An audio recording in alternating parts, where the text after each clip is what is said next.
Good evening, everyone. In this session, we will mainly discuss about the allotropes of the carbon as well as the last topic of bonding, which is about the metallic bond. So, what is the definition of allotrope? The term allotrope means same atoms but different arrangement, different structures. So, the term allotrope means when we have same atoms, same type of atom, but they have different arrangement, we call that as allotrope. So the allotropes of the carbon we already discussed in IGCSE levels, that about the diamond and graphite. The only two we discussed in IGCSE. So what happened in case of diamond? How a diamond is formed? Each carbon is forming a 4 covalent bond, and it will have a tetrahedral structure, the macromolecular tetrahedral structure with a bond angle of 109.5. What about graphite? Graphite is having a layer structure. There is attraction between the layers, but that is weak attraction. That's why the layers can slide over each other, and graphite is a brittle material. What about fullerene? It's like a sphere which is made up of the whole structure, like carbon atoms. There is no end point, there is no starting or ending point. So, and there are finite number, like normally there are 60 to maximum 540 carbon atoms are there in this structure. So it very depends on different fullerenes have different number of the carbon atom. But what is a simple structure that when the whole sphere is formed by the carbon atoms, what we call that as fullerene. And carbon nanotubes, you have heard this name about the nanotubes. So basically, graphene and nanotubes are close to each other, and they are originated from graphite. Because in case of graphite, what happened? Graphite is having a layer structure. Like we have 6 carbon atoms.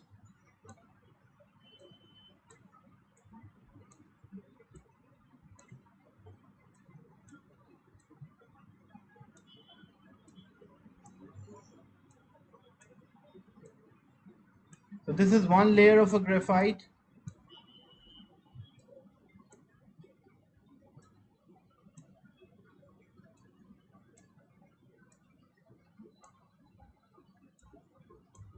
And this will be the second layer of the graphite.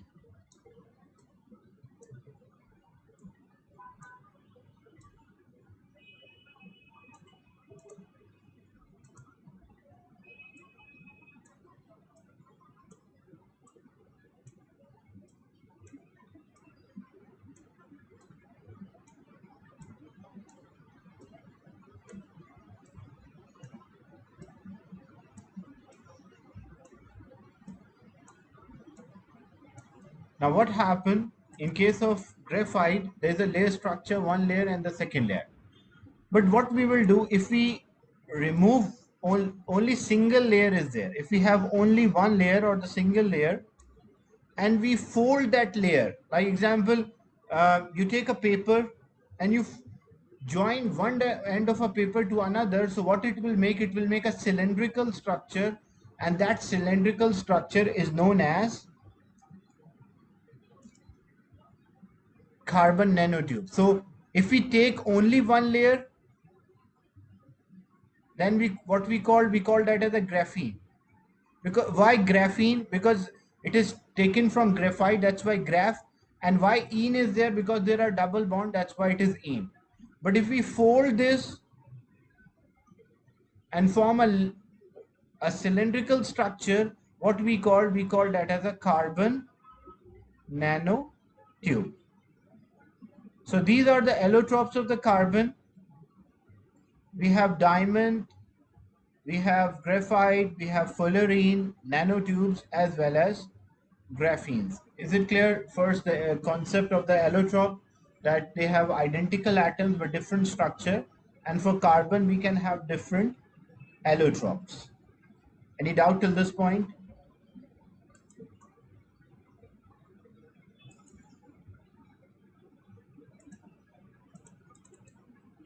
So what is graphene? Basically, graphene is allotrope of a carbon. It consists of a single layer of atoms arranged in two dimensions. Like a honeycomb lattice is there, a nanostructure. So basically, graphene and nanotubes are very close to each other. If a graphene is there, we fold one layer, like we connect one side of a graphene to another, and we make a cylindrical structure. It will become carbon nanotube. What are the properties of graphene? Graphene is the strongest compound or strongest substance basically. It is 100 to 300 times stronger than steel. That is one thing. So graphene is more suitable for bulletproof vest as compared to other materials. Like it's 100 to 300 times stronger than steel. And it is the thinnest nanomaterial because one atom thick layer is there of a graphite. So it's also very thin, and it is bendable and stretchable. Both things are there.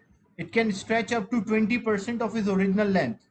Maybe you have seen the flexible, nowadays you will find the flexible screens are there for gadgets, for devices such as mobile or tablets. So what is the main layer structure is there?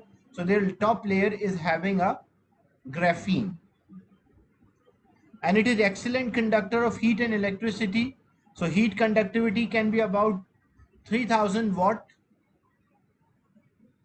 So electron mobility in graphene can build up to 15,000 centimeters square per volt. So it is a good conductor as well.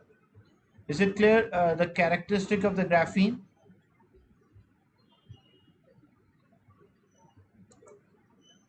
Any doubt in any of the property?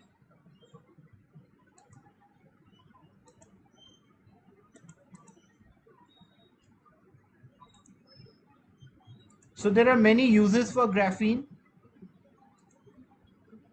as graphene has a lot of promises of additional applications such as anti-corrosion coating. Like example, normally what we do, if we want to resist the corrosion, we paint the surface. That is what we do. But there's also another way of protecting the surface from corrosion is by covering that with a layer of a graphene, and it will be very thin and it will not rust because the top layer is not the substance is not exposed to the outer atmosphere, so it will be anti corrosion. And it is efficient and precise sensor, faster, efficient, and it can be used in electronics, flexible displays, even the top layer of a solar cell, and faster DNA sequencing. It can also be used to transfer the drug. So there are many uses for this graphene.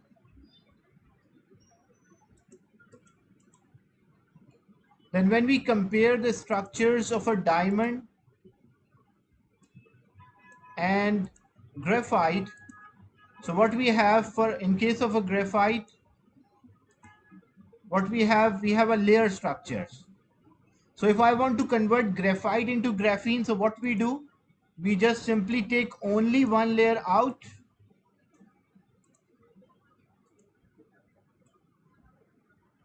and it will have some double bonds within the structure. So what it turned into, the graphite is turned into graph because it is from graphite, and ene because there is a double bond. So what are the properties when we compare for graphite? So graphite is having a layer structure where diamond, when you can see this diamond, each carbon has 4 covalent bonds, where in case of graphite, each carbon has 3 covalent bonds. And between the layers, there's a weak van der Waals force, so layers can slide over each other. That's why graphite is soft and slippery. The carbon atoms link together with a giant lattice. Here a hexagon is there, a layer structure on top of each other.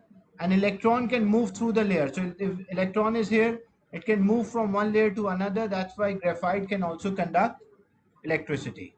They do not conduct electricity. They have high melting point and insoluble in water, the diamond. But for graphite, it can conduct electricity having high melting point as well as insoluble in water.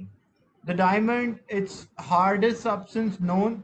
So it is a hard and colorless transparent crystal which sparkle in light, whereas graphite is a soft, dark, shiny solid. It is also a brittle, like brittle term brittle refers to when you try to deform, it can break without changing the shape. And the uses of the diamond, it can be used for jewelry, glass cutters, polishers, whereas graphite can be used as lubricant, pencil, or electrodes. So you have to learn graphite, the uses of graphite, diamond, as well as graphene. So these are the three. There are allotropes, but you don't have to learn all of it. You have to learn about graphene, diamond, and graphite only.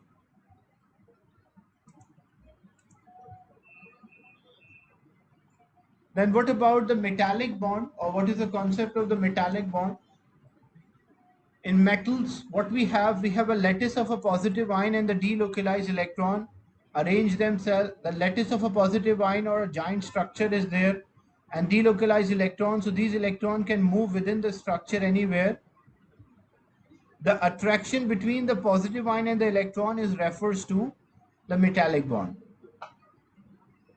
So there are the three main factors on which the strength of a metallic bond depends. Number one, the number of the protons or the nuclear charge. If there is a greater nuclear charge, there will be strong metallic bond. It also depends on number of the delocalized electron per atom. If there are more number of delocalized electron per atom, so there will be stronger bond as well. And it also depends on the size of the ions. The size of a positive ion should be small as possible so they can attract the electron easily. When we compare the melting point of three metals, example, we have sodium, Na, we have magnesium, which is Mg, and aluminium, which is Al. So in the structure of sodium, magnesium, and aluminium, so when we compare the positive ions, the sodium ions are larger compared to magnesium, which are relatively smaller compared to that of sodium.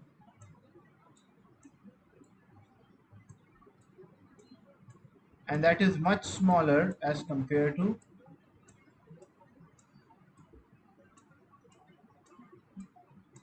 aluminum.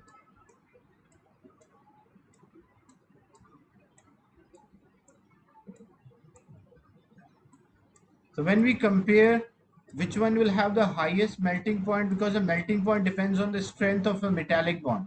All of them have metallic bond. In case of sodium, it will be a plus charge.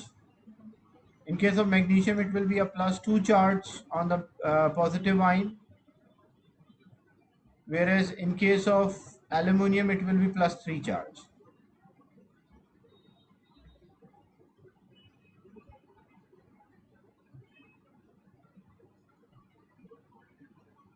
So because aluminium is the positive ion is having a greater net charge, that's why when it is attracting the delocalized electron here, in case of sodium, here each is producing 2.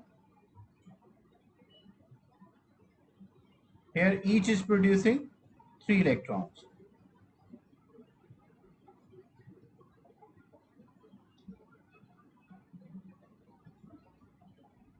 So when we compare the strength of the metallic bond, all will have metallic bond. So, but in case of aluminium, it will be a strong metallic bond. And what is the reason why aluminium is having a strong metallic bond than magnesium and sodium? Number one, the size of the positive ion is smaller. Number two, there are more electrons per unit volume. So more electron means stronger attraction is there between, or greater attraction between the positive ions and the electron. And number three is the size is smaller, so attraction is also stronger. So when we compare the melting point for the metals as we move across, what we'll observe for metals, the melting point will increase. Is it clear? The trend in the melting point for the metals across the period?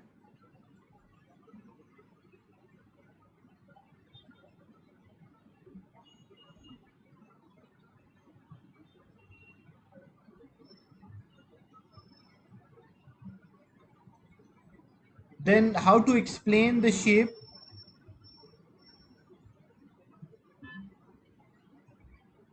For the metals, magnesium has a strong metallic bond as compared to that of sodium because it's having a greater charge, smaller ion is there, and stronger attraction will be there. Now when we compare the structures, the bonding, first one is ionic bond. So ionic bond, the electrostatic attraction between the positive and negative ions, it will have a giant lattice, but that lattice will have alternate positive and negative ions, example like sodium chloride or magnesium oxide. Whereas covalent bond, it's formed by a sharing of electron. Simple covalent bond, it's between the molecule, it's a weak van der Waals force, and we'll have finite number of atoms in the molecule, such as carbon dioxide, water, methane. But macromolecules such as diamond, graphite, silicon 4 oxide, silicon, graphene, fullerene. So these all are carbon nanotubes. They all have a macromolecular structure. Covalent bond is there, but the structure contains infinite number of atoms. Even for fullerene, it's about 60 carbon atoms, but it is also refers to a large or a macromolecular structure. What about the metallic bond? That's an electrostatic attraction between the positive ion and the delocalized electron. So all the metals have this identical structure.